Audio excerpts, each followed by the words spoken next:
My name is Gwyneth, and I'm an ordinary woman, just like most people.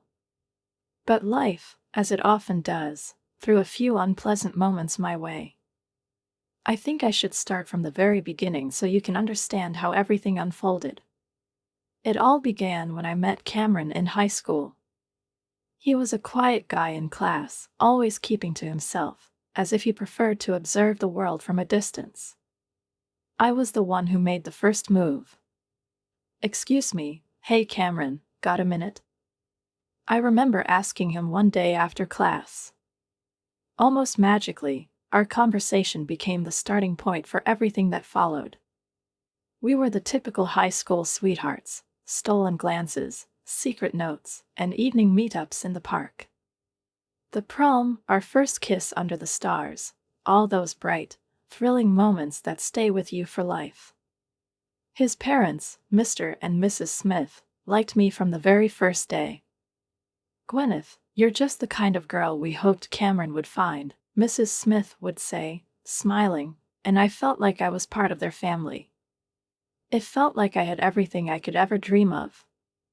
The only person who didn't seem as excited was my younger sister, Lily. She was 4 years younger than me, and we never really got along. I remember once catching her looking at Cameron.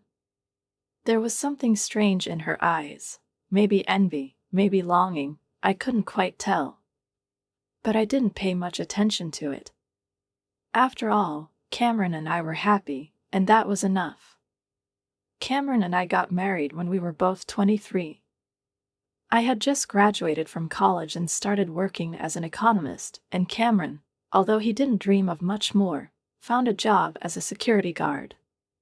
It wasn't much, but we were happy, or at least, I thought we were. A year after the wedding, we had twins, Alex and Ben. Cameron was on cloud nine, constantly saying, "Now we're a real family, Gwyneth." I watched him swell with pride, and it felt like the whole world was at our feet. But life, as always, wasn't that simple. I remember how Cameron started coming home later and later from work. Sometimes, he didn't show up at all. "Where have you been?" I would ask, trying to keep my voice even, hiding my growing worry. But he would just snap back, avoiding my gaze as if, in his world, I no longer occupied the place I once did. With each passing day, I felt more and more like I was living with a stranger, that his warmth and care had vanished. He was becoming a different person, and I couldn't understand what was happening to him. Then, one day, a fight broke out that changed everything. It had been a hard day, the twins wouldn't stop crying, and money was tight. "You can't make them stop," Cameron shouted, his face contorted with anger and frustration. I couldn't take it anymore and shot back, "Cameron, they're your kids too." I didn't want to say that, but inside, I was filled with dissatisfaction, exhaustion, and helplessness. He stormed out of the house that night, leaving me with the kids and no explanation. The next morning, Cameron disappeared. His belongings were gone, and in a panic, I began calling him again and again. But there was no answer, no explanation on the other end. Desperate, I called his parents, hoping they might know something. "Have you heard from Cameron?" I asked, my voice trembling with anxiety. There was a long silence on the line, and then my father finally said, "Gwyneth, dear, Lily is gone too."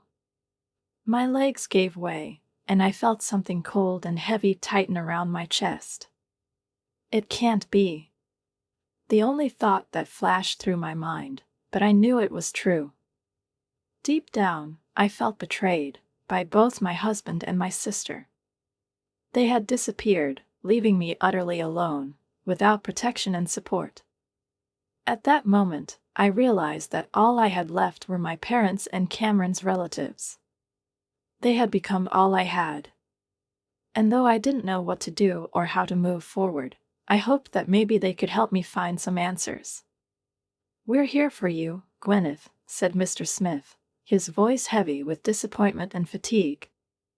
I knew he was struggling too, but how could that help when everything was crumbling before my eyes?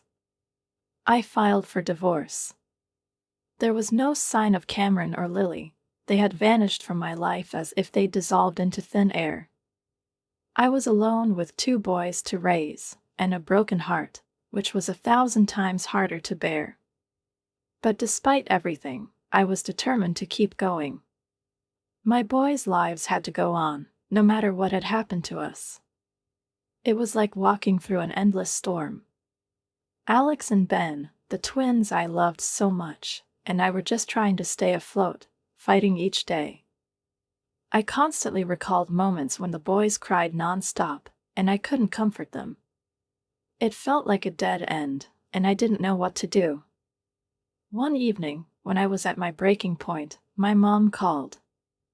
"Gwyneth, how are you holding up?" Her voice was full of concern, as if she sensed how hard things were for me.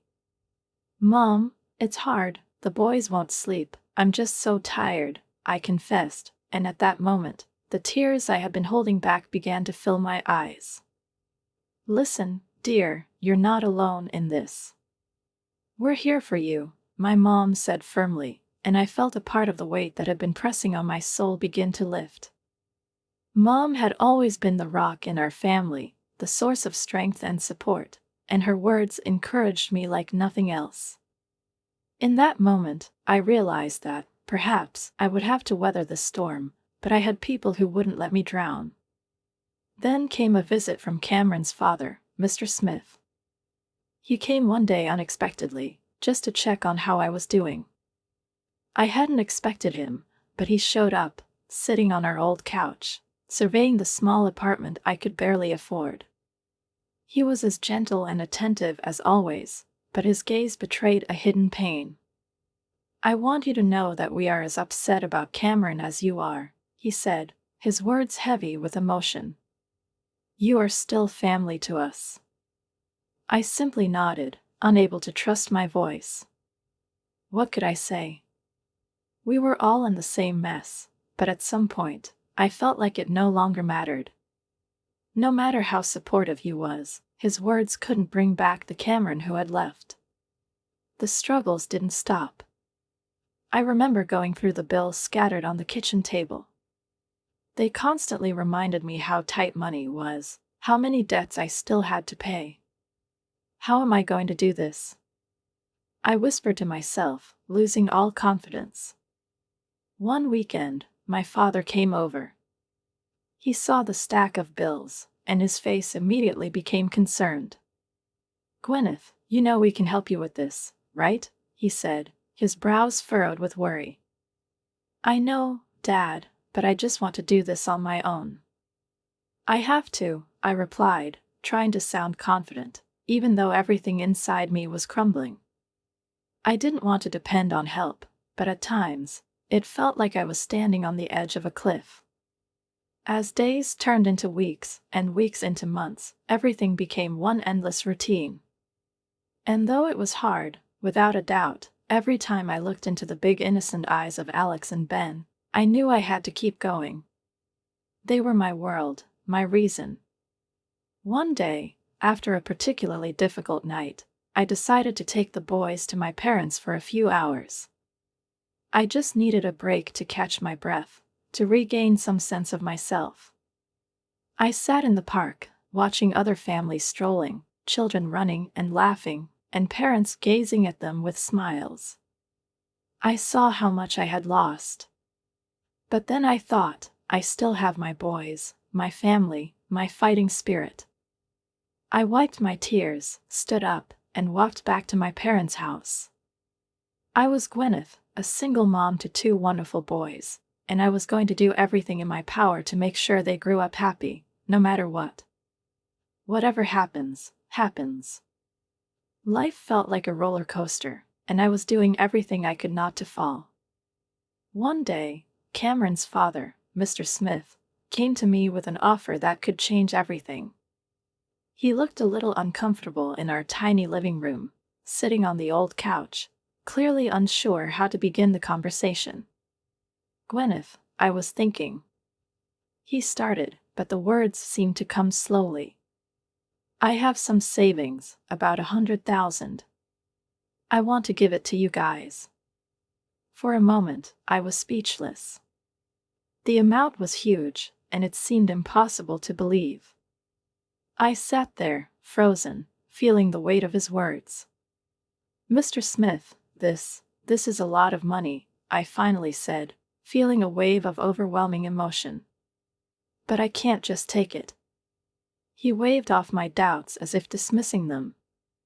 It's for my future grandchild, Gwyneth, he said calmly, but with a sentiment I could understand. His generosity touched me, but a thought was already forming in my mind. Mr. Smith, I said, trying to gather my thoughts, what if we used this money to start a business? Something that could provide stable income for all of us. He raised an eyebrow, his interest clearly piqued.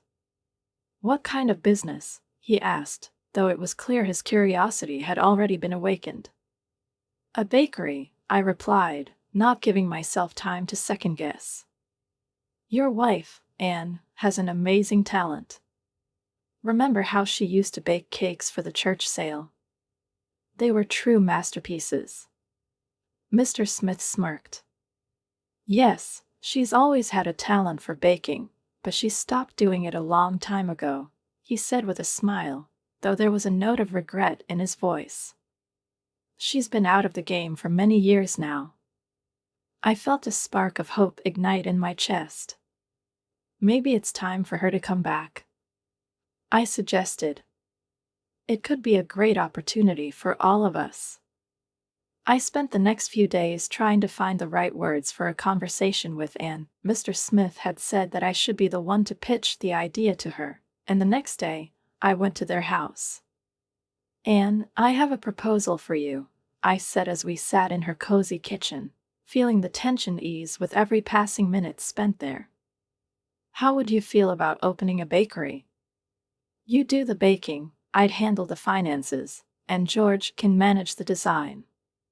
And look surprised. I could see her thinking, but I immediately understood that she couldn't easily forget her talent.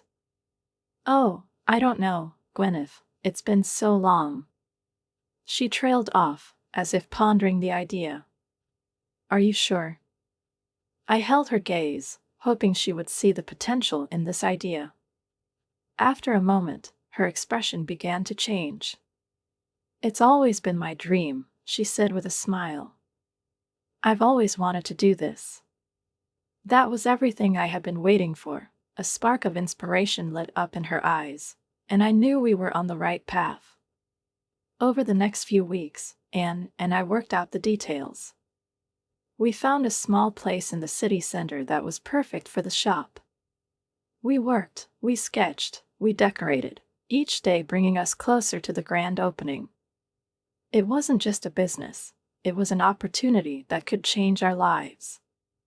When opening day arrived, I stood behind the counter, watching as people streamed in, drawn by the smell of fresh-baked goods and Anne's reputation.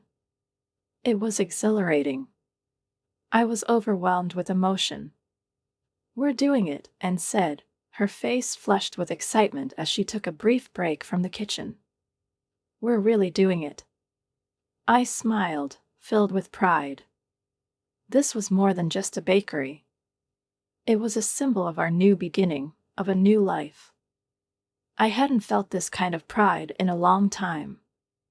We were sure that this was more than just a business, that it was a new start, a chance to build something of our own, and I was ready for it. Sweet Beginnings became not just a new venture, but something far greater. It was our world, a place that Anne, George, and I built day by day. The mornings began early. The air was always filled with the smell of fresh baking, the constant hum of the oven accompanying us from dawn. It was exhausting, but it was also inspiring. We all worked like ants in a vast colony, moving to the rhythm created by that familiar scent. Anne was in her element, like a fish in water, surrounded by flour, sugar, and dough. She ran the kitchen with truly flawless skill. Gwyneth, I need more sugar, she shouted, her voice muffled by the whirring of the mixer, which hummed like an old engine. I dashed to the pantry, hauling a heavy sack of sugar. It was like a whirlwind, but amid the chaos, I felt that with every step, we were becoming a more cohesive team. "Here it is, Chef Anne," I responded cheerfully, handing her the bag. With each passing day, George, Mr. Smith, became not just our colleague, but the living advertisement for the bakery. Behind the counter, he was a true charmer, always knowing just what to say to grab attention. "You've got to try our apple pie, the best in town," he boasted to customers, catching their gaze. He had a knack for making everyone feel special, and it wasn't just marketing, it was his true talent. The shop was bustling from dawn to dusk. People came for the pastries, but they stayed for more than just that. They came for the warmth we created. Sweet Beginnings became more than just a place to buy pies. It became a place where people could find comfort, solitude, and a little joy in their day. We became a staple in the community, and regulars came in not just to grab a snack, but to chat. One day, on an especially busy day, Mrs. Jenkins, one of our regular customers, asked me, "Gwyneth, how are you handling all of this?" "It's a lot of work." I paused for a moment, but honestly, it was easier than when I first started. I pointed to Anne and George, who were laughing at a pile of burnt cookies. "I have a great team," I replied with a smile. They were my allies, my anchors in this new world. But of course, not everything went smoothly. There were days when the dough just wouldn't rise, or when a new recipe turned into a disaster. We would return to the drawing board, and would always say, "Don't worry, we won't be afraid of failure, we'll just try again." But one day, we faced our first big crisis. The oven broke down right in the middle of a huge order. We didn't know what to do. Anne panicked, her hands were in a flurry, and her face was twisted with worry. "What are we going to do?" she asked, nervously looking around. I took a deep breath. We would make it through. I took control of the situation. "We'll handle it, Anne." "We always do," I said, looking at her with confidence. That day, we borrowed an oven from a bakery down the street and worked all night. And though it was tough, the order was delivered on time, and our reputation as reliable people only grew stronger. A few months passed, and Sweet Beginnings continued to grow in popularity. We had to hire additional help to keep up with the influx of orders. I conducted a few interviews and ended up hiring two, a shy girl named Sarah and a lanky boy named Tom. They were green, but eager to learn and work. "Watch the cupcakes, Sarah, they burn easily," and instructed her as she showed her the ropes. Tom started out with cleaning, as usual, but soon showed an interest in baking. "Can I try making dough?" he asked one day, his eyes lighting up with curiosity. "Why not see what you can do?" Anne replied, handing him an apron. My days became full of numbers, orders, and management. With each passing day, I sank deeper into the routine, and rarely found time to just sit and relax. But when that happened, I enjoyed watching the life we had built. We created not just a business, but a community. Customers enjoyed the treats, the laughter in the kitchen never stopped, and we, Anne, George, Sarah, and Tom, became a family, working together harmoniously despite all the challenges. My parents were regulars, coming to Sweet Beginnings almost every day to support us and make sure they didn't miss a moment. My father would proudly look around the space, as if evaluating what we had built, and one day he said, "Gwyneth, you've turned this place into something special." I smiled and replied, "It's not just me, Dad, it's all of us." I put all my pride for our team, for our shared work, into those words, work that was so difficult yet incredibly important. With each passing day, Sweet Beginnings became not just a business, but a true reflection of what we had built, a place where one could find warmth, delicious treats, and the comfort of human connection. As the first anniversary of Sweet Beginnings approached, we eagerly prepared for the celebration.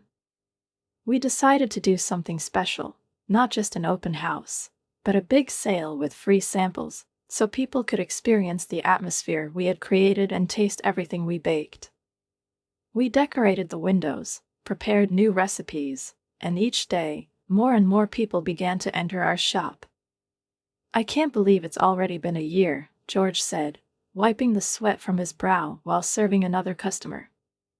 His voice sounded a little tired, but there was also an element of pride in it. "It feels like just yesterday we were painting these walls," and added, taking a rare break in the kitchen as she skillfully mixed ingredients and checked each recipe. When the last customer left the store and we finished cleaning and tidying up, we finally found time to sit down and relax for a moment. We sat at the table, exhausted but so happy. I raised my cup of coffee and made a toast. To the first year of Sweet Beginnings, to everything we've created, and to many more years ahead, I said, my voice full of sincere emotion. George added, with a voice full of emotion. And to our team. To us, for going through this journey together. And smiled and nodded, her eyes sparkling with happiness. We clinked our cups, and the sound of the clink echoed through the empty shop that had become everything to us. I looked at Anne and George, not just as my relatives, but as my partners, the ones who helped me build this world despite all the challenges and trials. My family life in the bakery was moving along smoothly. We had become a true team, and everything we had been through only strengthened our bond. With each passing day, with each new order, we felt that this place had become not just a workspace, but a home for us, where we were building a future for ourselves and our customers. We even opened several branches in neighboring cities.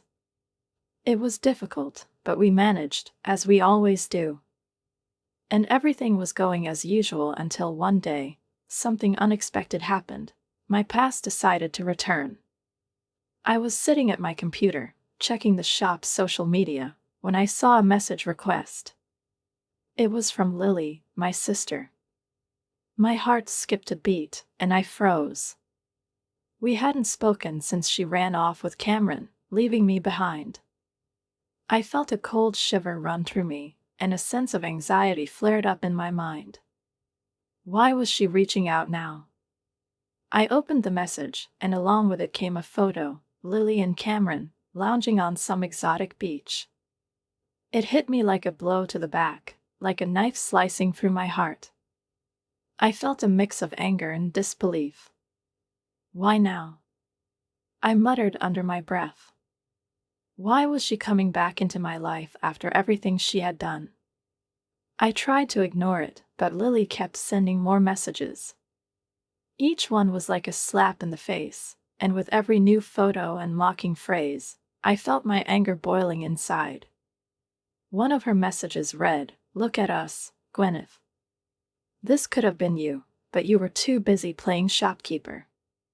Her words were poisonous, and they hurt deeply. When the next message also contained a mocking tone, I couldn't take it anymore. I called my mom, hoping she could calm me down somehow. "You won't believe who wrote to me," I said, trying to keep my voice steady. "Lily?" Mom guessed, and I could hear the weariness in her voice. She clearly wasn't ready for this. She just wants to rub her fancy life in your face.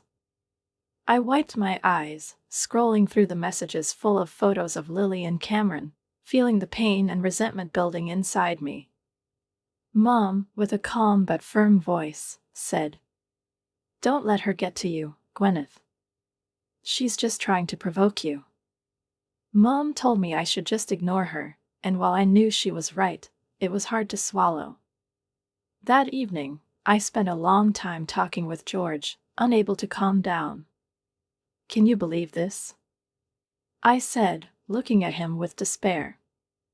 "After all these years, she had the nerve to flaunt her life with Cameron. The disappointment was clear in my voice, overwhelming me and making it hard to breathe. George shook his head, his gaze full of sympathy, but he was firm in his decision. "Some people never change, Gwyneth," he said, trying to calm me down. "Just ignore her." Ignoring her was easier said than done. Each new message from Lily was like a thorn, pricking at me, hurting every part of my mind. Photos of lavish dinners at luxurious hotels, endless bragging, all of it sounded in my ears like an annoying buzz, a constant reminder of everything I never wanted. It was too much. One day, I couldn't take it anymore. My fingers trembled with anger as I clicked reply and typed. "What do you want, Lily? Why are you doing this?" The reply came instantly, with her usual ruthless cruelty. "I'm just showing you what you're missing. It's not too late to join the fun side of life, Gwyneth." I stared at the screen, my thoughts racing, trying to make sense of what was happening. Join her? Her, after everything she'd done? No, thank you. I typed a response, trying to sound more confident than I felt. "I have everything I need right here." She responded with a mocking smiley, which struck me as not just sarcastic, but insulting.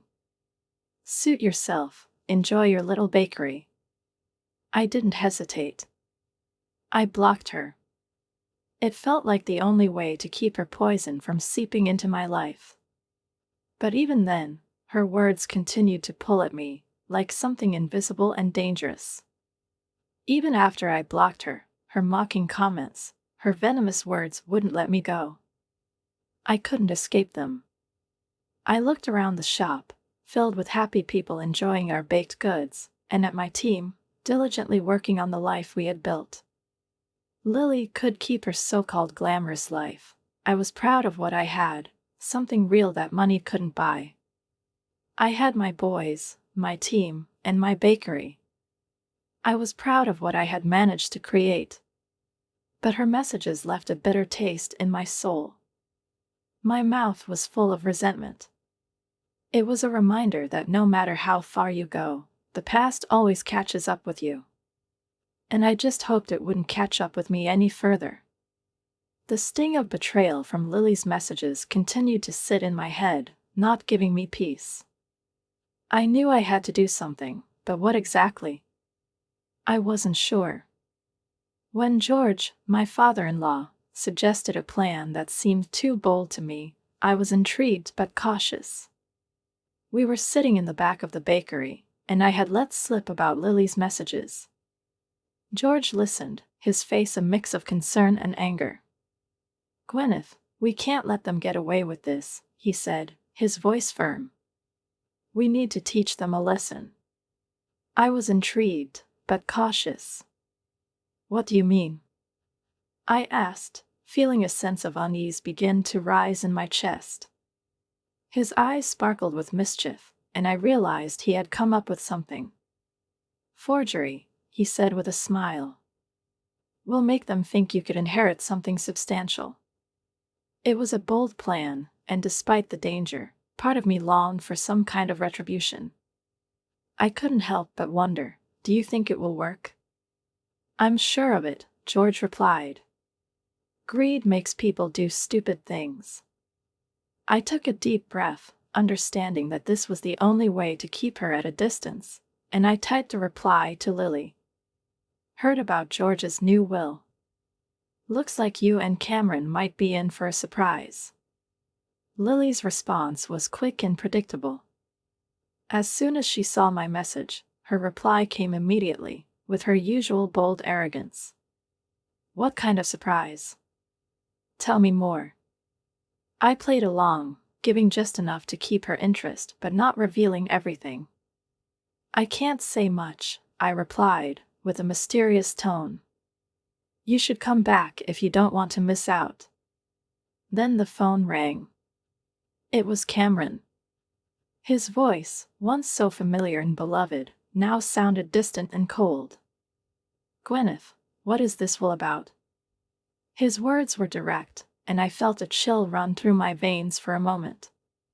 Hearing his voice after all these years stirred up a surge of emotions, but I kept my composure. I remained calm, as I knew I had to. "You've got it right," I said, not allowing him to hear even a hint of doubt. "George is considering his options." Cameron was intrigued. "And what about us? What do we get?" The dull greed in his voice irritated me. Not a single word about our sons, his own children. Everything was about what he could get, as always.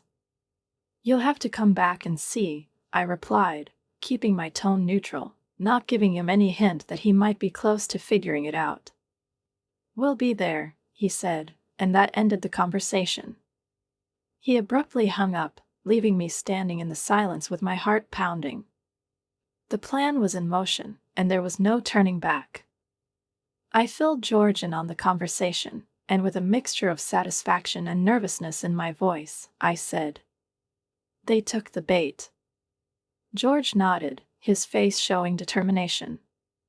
"Let's see how far they're willing to go for greed." But over the next few days, I couldn't shake the feeling of unease. What if this plan backfired? What if it made things worse? But George remained calm, confident that everything was under control. "Gwyneth, we've got this under control," he said when I voiced my doubts again. "Trust me." As the day of their return drew closer, the shop buzzed with rumors.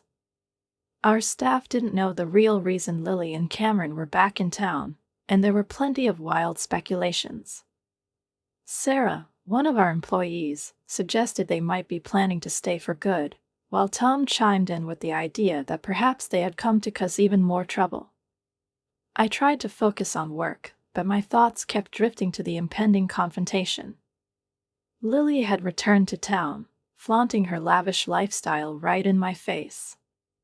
"Look at everything I've bought, Gwyneth," she gloated, waving her designer handbag. "Life has been good to us."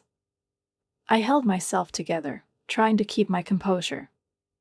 "Glad to hear that, Lily," I replied, looking at her with the cold distance that had become second nature to me.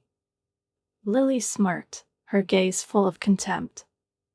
"Of course, you wouldn't understand. You're just a simple accountant." Her words stung, but I didn't allow myself to show it. She didn't know the whole truth, but I held myself back from responding. "I'm happy with my life, Lily."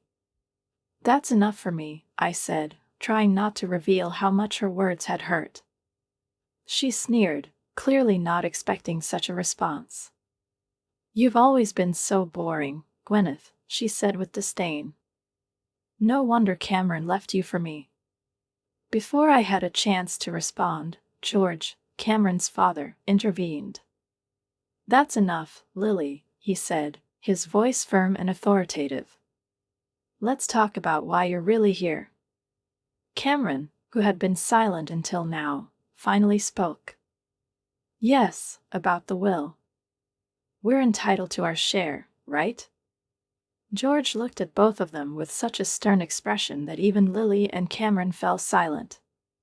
He continued, his voice steady and confident. "Actually, there's something you should know about the bakery business," he said. Lily and Cameron leaned forward, their eyes widening with anticipation. "These bakeries and their branches in other cities, they don't belong to me," George continued, clearly enjoying their confusion. "They belong to Gwyneth." His words hung in the air. Lily's face, once smug and self-assured, instantly changed to one of shock. Cameron's mouth hung open, and he couldn't immediately comprehend what he had just heard. "Your revelation, you're rich, Cameron," he stammered, his gaze darting between me and George. I nodded, and a sense of satisfaction washed over me, as if a heavy weight had been lifted from my shoulders. Yes, I was truly in control, and despite all their efforts, they were left speechless. Lily, with her usual arrogance, was suddenly silent, more so than I had ever seen her. It was one of those moments when I could feel the pieces falling into place. But George wasn't done yet. "And that's not all," he added, his voice as firm and assured as ever. "I've decided to leave all my property to Gwyneth's grandchildren. To the boys." Lily cried out, unable to hold back. "You can't do this to us. We need the money to pay off these damn debts." I couldn't help but smile when I heard her cry of desperation. Cameron tried to stop her, but his words were weaker. "Lily, shut up," he told her, clearly trying to regain some sense of rationality. I laughed, feeling my confidence grow with every word. "Don't worry, Cameron," I replied with a hint of sarcasm. "I know everything. All your showy wealth is nothing but loans, loans, and more loans." This final blow, delivered with such clarity, shocked them. Lily and Cameron looked utterly defeated, as if their dreams of a windfall had crumbled to dust. I watched them, and within me, two opposing emotions struggled, triumph and pity. They had come back for the money, thinking they could claim their share, but their own greed had led them to nothing. They had been deceived, and the image of their defeat was so vivid that I couldn't help but feel that I had won. After Lily and Cameron left the shop, their faces showing shock and defeat, I couldn't help but feel a mixture of triumph and relief. George patted me on the back, his face full of approval. "You did so well, Gwyneth," he said with a smile. "I wish it hadn't come to this." I sighed, looking at the door through which they had just exited. "Well, sometimes life gives you lemons, and you make the best lemonade out of it," George said with a light laugh, as if it was just another task we had solved together. Just then, Sarah, one of our employees, approached. She looked a little concerned, but tried to hide it. "Is everything okay, Gwyneth?" "We heard some noise," she asked, noticing that the atmosphere in the shop had shifted. I smiled at her reassuringly. "Everything's fine, Sarah. Just some old matters finally settled." She nodded, still a little wary, but returned to her work. The rest of the day passed in a blur. I was absorbed in tasks, but my thoughts kept returning to my encounter with Lily and Cameron. Everything that had happened was firmly lodged in my mind, and I couldn't forget their stunned faces. That evening became a turning point.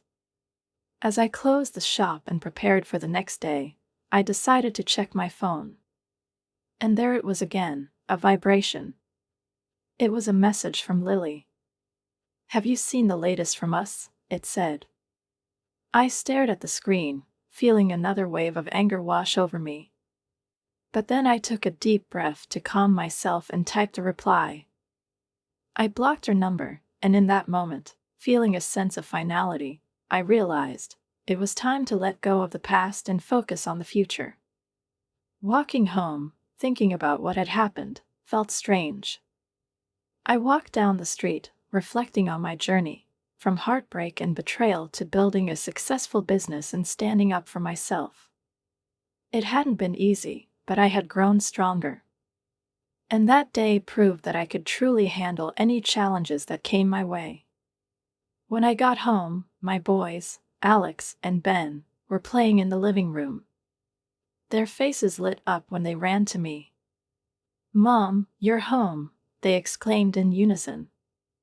I hugged them tightly, feeling an overwhelming sense of love and protection. "Yes, and I'm not going anywhere," I whispered, feeling my heart fill with warmth. That night, as I tucked them into bed, I realized what my true wealth was. My children, my family, my stable life. I knew this was what I had fought for. I was no longer just Gwyneth, the devoted wife or the accountant. I had become Gwyneth, the fighter, the survivor, the victor. And this was just the beginning.